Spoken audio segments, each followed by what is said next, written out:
Ces veuves qui souffrent. Au Cameroun, les veuves sont pour la plupart du temps marginalisées. Dès le départ de leur mari, elles font généralement face à leur bourreau. La belle famille, certains amis proches du mari ou les ennemis. Elles sont souvent délaissées, surtout si elles se retrouvent dans une source de revenus. Certaines familles poussent même le bouchon loin en cherchant à s'approprier tous les biens laissés par le défunt mari.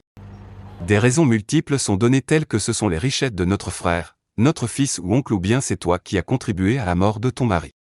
Elles passent ainsi par des rites de veuvage très rigoureux et douloureux très souvent.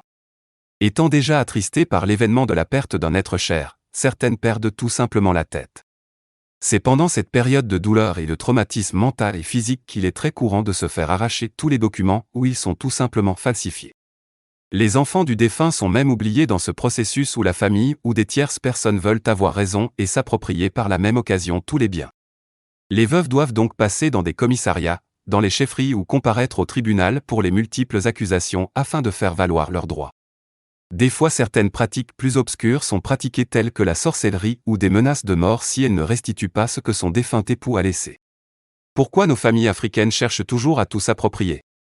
Testament ou pas, si les veuves ne sont pas assez fortes, elles restent sans un toit ou sans le sou pour élever ses enfants. Je crie justice pour ces femmes, mères laissées dans un désarroi et un dénuement total. Sponsorisé par Expat Cameroun.